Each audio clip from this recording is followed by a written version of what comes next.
اعوذ باللہ من الشیطان الرجیم بسم اللہ الرحمن الرحیم رب اشرح لی صدری ویسر لی امری واحلل عقدۃ من لسانی یفقہوا قولی۔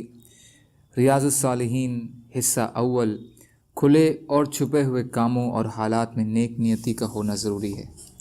حدیث کا باقی حصہ۔ رسول اللہ صلی اللہ علیہ وسلم نے پیچھے رہ جانے والوں میں سے ہم تینوں سے لوگوں کو گفتگو کرنے سے روک دیا۔ حضرت کعب رضی اللہ تعالیٰ عنہ نے بیان کیا، لوگ ہم سے کنارہ کش ہو گئے، یا یہ کہا کہ لوگ ہمارے لیے بدل گئے، یہاں تک کہ زمین بھی میرے لیے میرے جی میں اوپری بن گئی۔ یہ زمین میرے لیے وہ نہ رہی جو میری جانی پہچانی تھی۔ اس طرح 50 راتیں ہم نے گزاریں۔ میرے دوسرے اور 2 ساتھی جو تھے وہ ووش ہو گئے اور گھروں میں بیٹھے روتے رہے، لیکن میں بالکل جوان اور نہایت قوی اور توانا تھا، تو میں گھر سے باہر نکلا، مسلمانوں کے ساتھ نماز میں حاضر ہوتا اور بازاروں میں گھومتا پھرتا، لیکن مجھ سے بات کوئی نہ کرتا۔ میں رسول اللہ صلی اللہ علیہ وسلم کی خدمت میں بھی حاضر ہوتا، اور آپ جب نماز کے بعد تشریف فرما ہوتے تو آپ کو سلام بھی عرض کرتا، اور اپنے دل میں کہتا کہ سلام کے جواب میں آپ اپنے مبارک لبوں کو جنبش دیتے ہیں یا نہیں۔ پھر آپ کے قریب ہی نماز پڑھتا اور کوری نظروں سے آپ کو دیکھتا، تو میں نے دیکھا کہ جب میں نماز پڑھتا ہوتا تو آپ میری طرف نظر فرماتے، اور جب میں آپ کی طرف رخ کرتا تو آپ مجھ سے منہ موڑ لیتے۔ یہاں تک کہ جب مسلمانوں کی میرے ساتھ سختی اور بے رخی زیادہ لمبی ہو گئی تو ایک دن میں ابو قتادہ رضی اللہ تعالیٰ عنہ کے باغ کی دیوار پھاند کر اندر چلا گیا، اور وہ میرا چچا زاد بھائی اور لوگوں میں مجھے محبوب ترین تھا۔ میں نے اسے سلام کیا، لیکن اللہ تعالیٰ کی قسم اس نے میرے سلام کا جواب نہیں دیا۔ میں نے اس سے کہا، ابو قتادہ، میں تجھے اللہ کی قسم دے کر پوچھتا ہوں، کیا تو میری بابت جانتا ہے کہ میں اللہ سے اور اس کے رسول سے محبت کرتا ہوں؟ وہ خاموش رہا۔ میں نے دوبارہ قسم دے کر پوچھا، وہ خاموش رہا۔ یہاں تک کہ تیسری بار قسم دے کر بھی سوال دہرایا تو اس نے یہ کہا کہ اللہ اور اس کا رسول ہی بہتر جانتے ہیں، جس پر میری آنکھوں سے اپنے آپ آنسو جاری ہو گئے، اور میں جیسے گیا تھا ویسے ہی دیوار پھاند کر واپس آ گیا۔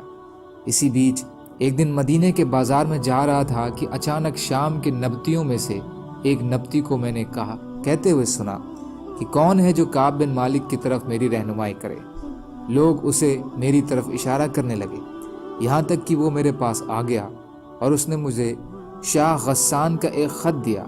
میں نے پڑھا تو میں پڑھا لکھا تو تھا ہی نہیں، میں نے اسے پڑھا۔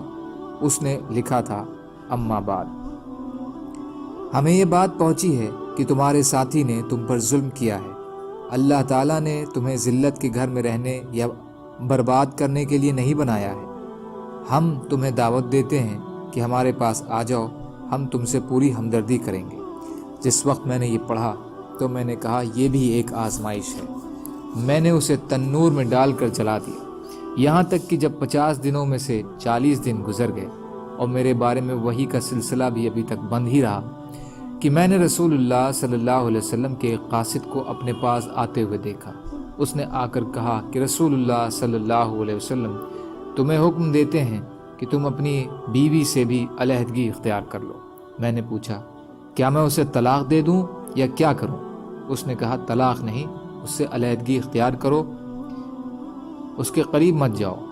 اور میرے دوسرے 2 ساتھیوں کو بھی آپ نے یہی پیغام بھجوایا۔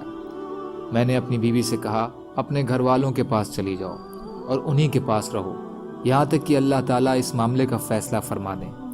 میرے 2 ساتھیوں میں سے ایک ساتھی ہلال بن امیہ کی بیوی رسول اللہ صلی اللہ علیہ وسلم کے پاس آئیں اور آپ سے کہا کہ ہلال بہت بوڑھے ہیں اور ان کے لیے کوئی خادم بھی نہیں ہے، کیا اگر میں ان کی خدمت کروں تو آپ کو ناپسند ہے؟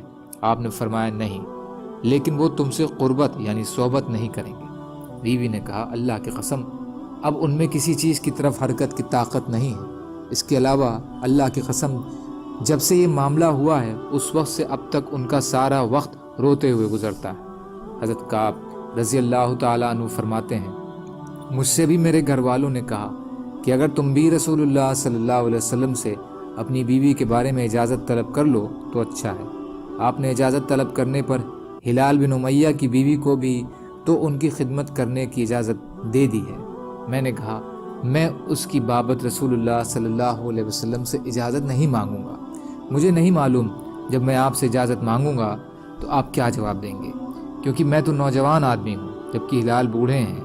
تو اس طرح 10 راتیں اور گزر گئیں، اور جب سے لوگوں کو ہم سے بات چیت کرنے سے روکا گیا تھا اب تک ہماری 50 راتیں پوری ہو گئیں تھیں۔ میں نے 50ویں رات کو صبح کو گھروں میں سے ایک گھر کی چھت پر فجر کی نماز پڑھی، اور میں نماز پڑھ کر ابھی اسی دکھ کی حالت میں بیٹھا ہوا تھا جس کا ذکر اللہ نے ہماری بابت فرمایا ہے کہ میرا دل تجھ پر تنگ ہو گیا اور زمین باوجود فراخی کے تنگ ہو گئی، کہ میں نے ایک پکارنے والے کی آواز سنی جو صلہ پہاڑی پر چڑھا ہوا تھا۔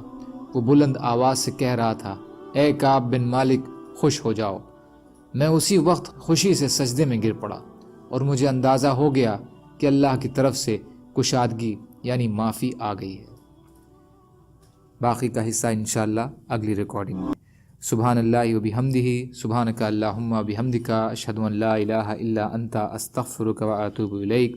سبحان ربک رب العزت عما یصفون، وسلام علی المرسلین، والحمد للہ رب العالمین، برحمتک یا ارحم الراحمین، لا الہ الا اللہ، محمد رسول اللہ۔